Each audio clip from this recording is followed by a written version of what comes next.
Lots of stuff cooking. Let's bring him on. Nick Shook, NFL.com, to give us all the answers here this afternoon. Nick, good afternoon. How are we doing this afternoon, partner? Fantastic. How are you? Good, brother. Thanks for coming on. I know you are super busy with all the games and many cricket. I know there really is never a downtime for the NFL, but between games and the coaching carousel, man, your plate has to be overflowing right now, is it not? No, you know what? Honestly, it's a little busier when there's more games to recap and review. Than now. I'm doing more of these today. That's because of the playoffs and everything else. But it can get busier. It can definitely get busier. It has been busier, but and we're dealing with a ton of news. You know, we're trying to figure out where all these coaches are going to go and recapping some thrilling games. So it never stops. The machine definitely never stops. That's for sure. All right, let's get right to the coaching carousel that is and what will be and what could become, and let's start up the road because, well, it's tradition. Kevin Stefanski out, and the Browns apparently are casting a wide net again and talking to a whole lot of people. Give me your top 3, top 4, Nick, of who the Browns have in mind to be the new coach of their football team. Who do you think? I mean, we've seen a number of interviews either scheduled or requested already, but like today was Mike McDaniel day. They did that. They've requested Jesse Minter. We'll see if he actually takes it. They've scheduled a Todd Monken interview. Another one with Dan Pitcher, the OC. I mean, you can run through a number of different guys. It just depends. What are you looking for? What fits and what are the requirements? Because the Browns already backed Andrew Berry as the GM. So you think that's your initial hurdle to hiring a coach, is that, hey, you already have your GM. The GM, in fact, is hiring you, because guys like John Harbaugh, you know, it's been floated out there that maybe he wants his own GM, and any experienced head coach of value may want that sort of alignment with any job that they take. That is a smaller subset of available coaches, or at least candidates, that would require that, but it's certainly not out of the question. Then you also look at the current situations in like Green Bay and Philadelphia. You know, the Packers, the fashion in which they lost that playoff game to the Bears on Saturday suggests that perhaps, you know, there could be a change there. The way the Eagles lost and the drama that has surrounded them basically every other year for the last 3 years could suggest that maybe Nick Sirianni could be on the out. Now we're still at that point now where it's like day after or 2 days after, and it sounds like, you know, all right, well, they're scheduled to meet and this and that. So nobody's really been canned yet, right? Or been fired yet. But we also know that firings can just happen days later. Like Mike McDaniel survived until basically the end of last week. And then, you know, was relieved of his duties. You know, it wasn't like an immediate right after the end of week 18 firing like Kevin Stefanski was. Even Stefanski didn't get fired until Monday. So things can change rapidly. And I think that if you look at the Browns situation, they kind of stressed that they wanted leadership. You know, Browns fans have this dream scenario of a guy like Robert Saleh, the defensive coordinator for the 49ers, being the head coach, and bringing in Mike McDaniel, who used to be on the offensive staff under Kyle Shanahan. Both have head coaching experience. That like seems to be the pairing that some Browns fans want. Other Browns fans want them to hang on to Jim Schwartz, which creates another hurdle, because then you're asking a potential head coach, hey, you can, you know, we want you for this job, but your defensive coordinator's already decided. And I think a lot of coaches want to bring in their own staff and kind of craft it in their own desires. So it's difficult to identify who. I know that they're casting a wide net. They're also interviewing a wide range of guys. Sometimes you try to read through the tea leaves and find connections between current candidates and the current regime, those doing the hiring. Dan Pitcher kind of fits that. But I mean, I was with the Browns in 2019 when Todd Monken was the OC back then. And it would be interesting to see if you know, they're truly interested in him, because that's scheduled, and we'll see how far that goes as well. So there's a lot of moving parts here and a lot of different directions in which this can go. And because other teams haven't struck on their head coach yet, anything remains possible. For now, I'm just going to let it kind of play out before I figure out among the people that they're hiring who they actually might want to zero in on.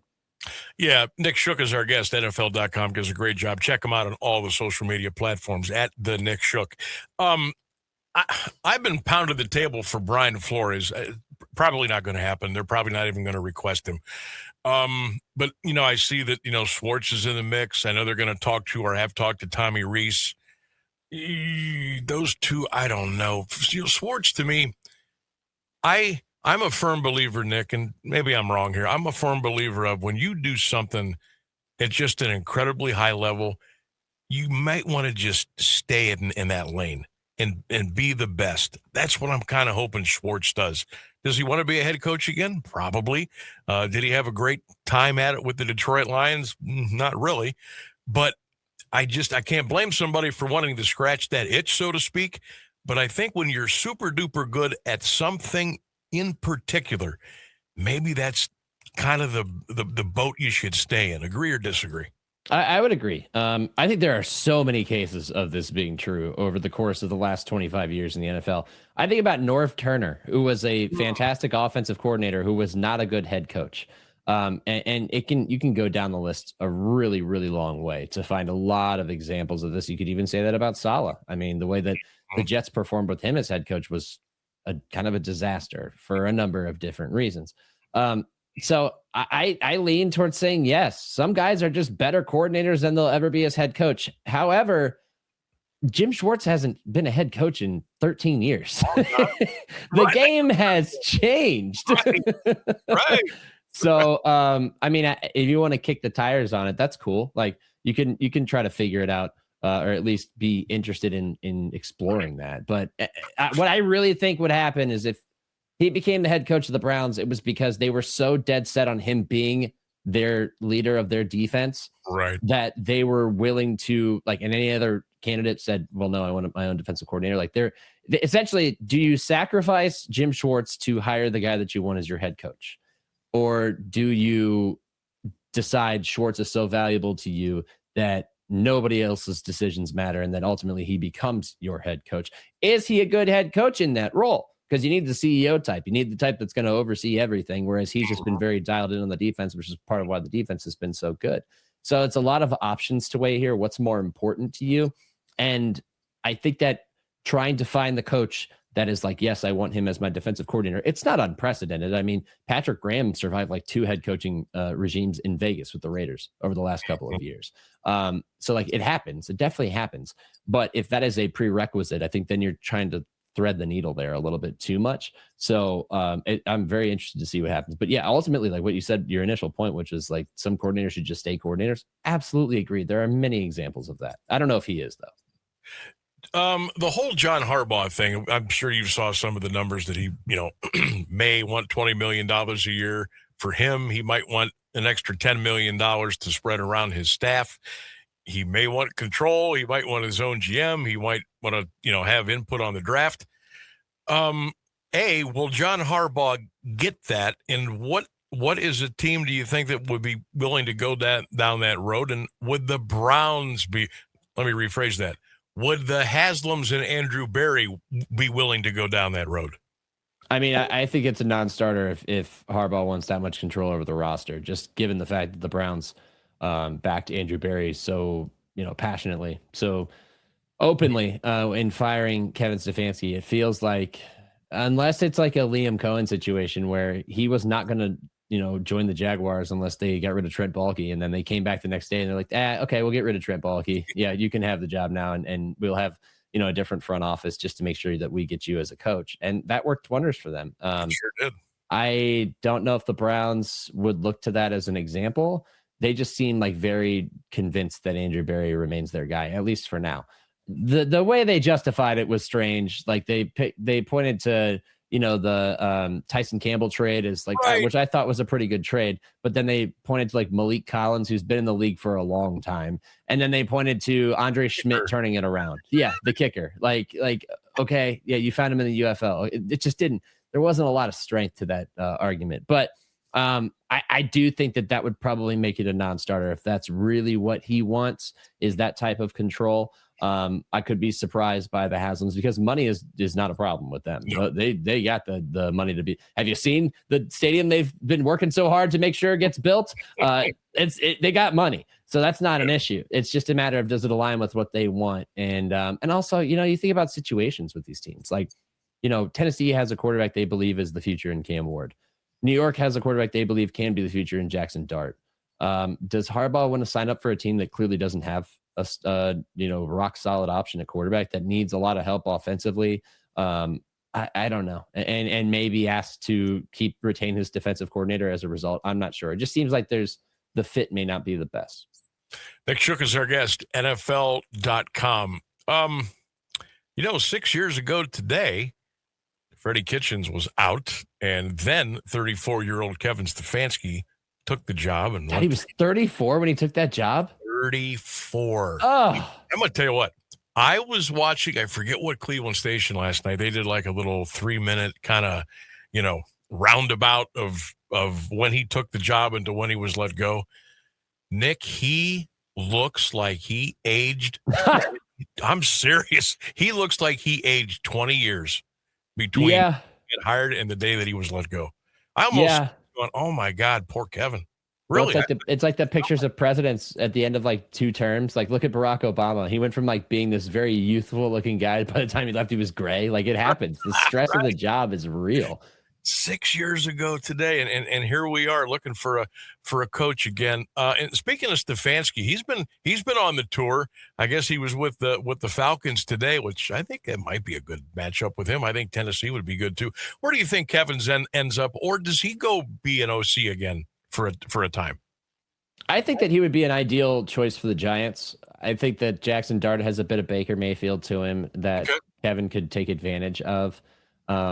Their defense didn't play well statistically, but I like a lot of the pieces they have on that side of the ball. I like their receiving core, Wan'Dale Robinson, Darius Slayton, and you get Malik Neighbors back from injury next year. You got a couple of promising backs in Tyrone Tracy and Cam Scadaboo when he comes back from injury. You have a franchise left tackle in Andrew Thomas. You need to still do some work up front, but I think the bones are there, and fit wise, that makes the most sense for me. I could see Tennessee being a potential option. I also see, like, if the Packers were to move on from LaFleur, if he ended up in Philly or Tennessee. So, like, there's a lot of moving parts that, like, it's dominoes. It's kind of like a Jenga tower. Like, I'm just referencing all these different games, but like this piece falls and this happens and this piece moves and this happens. Like a lot of, we could have a serious butterfly effect going on with a lot of different moves here. So I mean, when he was fired, I thought he needs to be the coach of the Giants. They could use that sort of stability and leadership, and I think he could work well with Jackson Dart. So, but I think he's a good coach regardless. And anywhere that has a quarterback in place, I think he'll do fine. At minimum, he should require that of himself. I cannot take a job with a team that doesn't have a quarterback. So Raiders, you're out unless you believe Fernando Mendoza is going to pair well with Kevin Stefanski. But the Raiders are very similar to the Browns, and they have less on defense, much less on defense, and they have less on offense. Their offensive line was the worst in the NFL. Their receiving core is absent, and other than Brock Bowers and Ashton Genty, there's not much to point to. They have also a large amount of draft capital and a GM that's still in place there. So, in John Spytek. So I think that the options are relatively plentiful for Kevin Stefanski, and he'll get looks. Baltimore is an interesting one. They interviewed him. I don't see that being a great fit necessarily. It doesn't fit the type of offense he necessarily wants to run. Although under Monken, they did resemble more of that than before. So I think he's going to have multiple options, and he'll present well in interviews, and ultimately he'll land a head coaching job if he wants one. And if he doesn't, he wants to go back to being a play caller. I think that's a good fallback. Yeah, I'm hoping the best. I think Kevin was just a super good dude, and I hope good things happen to him. Nick Shook is our guest. Check him out, NFL.com. That's NFL.com and all your social media platforms at The Nick Shook. Check him out.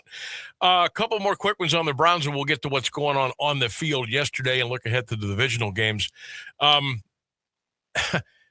How did Andrew Berry, how is it that he is wielding so much power in that organization right now, Nick? Yeah, that's a good question. Brother. I don't know if I have a concrete answer other than that. I think he's very convincing, and he matches the intellectual approach that they were striving for with Paul DePodesta and everything else. He's like the last standing representative of that group, I guess. And it's more about justification than how is he retaining control. And in the draft class he had this year was excellent. I mean, there's no getting around that. Carson Schwarzenegger is going to be the defensive rookie of the year, I think. Harold Fannin is an excellent tight end who I thought was on the board for way too long. They didn't like his 40 time or whatever, but he had a great workout otherwise in Indianapolis. He had a great career at Bowling Green. And credit to Barry for plucking him from the available pool, because as soon as they drafted him, I was like, that's a great pick. And you might have to move on from Njoku. So this year it's going to create a 2 tight end set that Kevin Stefanski loves to run. They're both going to be weapons. And in the future, that's your tight end 1. And I think that he proved that very quickly that he could be that guy. Quinshon Judkins had a strong year before getting injured. They need to fix their offensive line. Barry has more mistakes to answer for than successes, but the successes are more recent than the mistakes. So I also believe that them retaining him suggests to us, signals to everybody that, look, ownership was the one who really pushed the Watson deal, and we're not going to hold him accountable for that. Now, he's got to approve, but if he's being told by ownership, this is what we're doing, then this is what we're doing.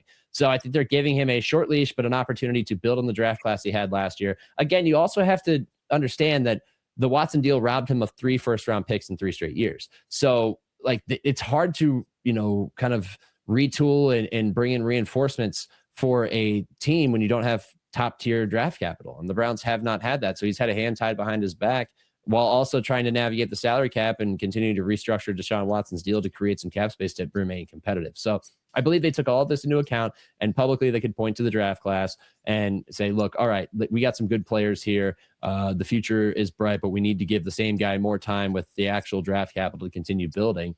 The big thing, though, is marrying it with the right coach. And I think that's why, we can be short-sighted in the moment where we're like, all right, well, this coach is out there and this coach is out there, but you kind of have to let them trust the process, because unlike previous times, they're not looking for an entirely new regime that's starting from square one. They believe that they're down the path. They just need the new coach to get in there and push it forward in conjunction with the front office. Nick Shook is our guest, NFL.com. One more, we'll go to the field. Perfect segue into the draft. Browns are going to be at 6 and 24 in the first round. Stay, trade back, move up. What are we doing? When they got the first round pick last year in trading back to get Mason Graham, which I thought was a great decision. Everybody hated that at the time. Oh, you're moving from 2 to 5. You're giving up the idea of Travis Hunter. I thought Connor Orr from Sports Illustrated, a good friend of mine, captured it perfectly in the moment, which is that the Browns decided to opt out of the great football experiment because they know that they are not the franchise that could get the best out of the great football experiment. Right. And so they said, okay, you know what? We're going to pick up a first rounder next year. Let Jacksonville take the big swing, get a rock solid defensive tackle who ends up having a very good rookie year and plan for the future. And so at that time I thought, okay, now you have the ammunition to move up and get a quarterback if you want.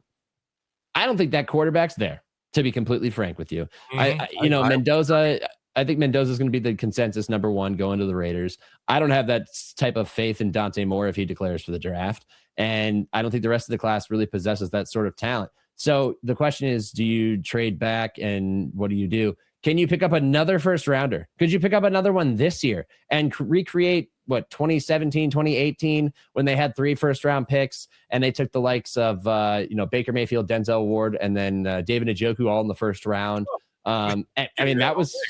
That was transformative, right? And Njoku was at the back end of the first round. Obviously, Baker was 1 and Denzel was 4. You don't have 1 and 4, though. You got 6 and you got 24. So do you trade back to 9 or 10 and pick up a mid-round first, like the immediate first round pick, and then end up with 3, like 10, 17, and 24? You can get a lot of talent if that's the case. And if that's on the board and that's possible, I'm good with that. It's just this team has needs. You have offensive line needs. You have receiver needs. You're going to have to reinforce on the defensive side because, you are getting a little bit older. Like Devin Bush had a career year. Devin Bush is not super young. So I believe that, kind of talking through this just now in real time, if that offer ended up materializing, I would take that. I would take 2 picks in the upper teens and the 24th pick and try to accrue as much first round talent as possible, because you need that. You need the GM who just did really well in the draft to try to capitalize on that. My big worry is not the offensive line, drafting ability. I think, that's hit or miss. I mean, it's kind of a crapshoot at offensive line as much as it is at quarterback. It's about receiver. Andrew Berry has not spent a top pick on a receiver, but he also hasn't identified quality receiving talent in the course of his career as the Browns general manager. He's bought in on speed with Anthony Schwartz. He's bought in on height with Cedric Tillman. Schwartz is long gone. Tillman produces once every 6 to 8 weeks.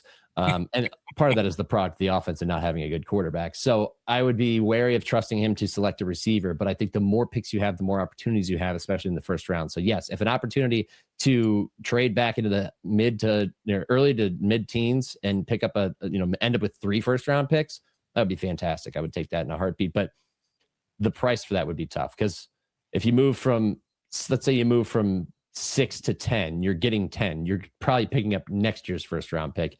You would have to move multiple times to pick up first round picks, and that would become a little bit challenging. But anything to acquire more draft capital is prudent for them, because again, they're not going to have a lot of cap space to spend.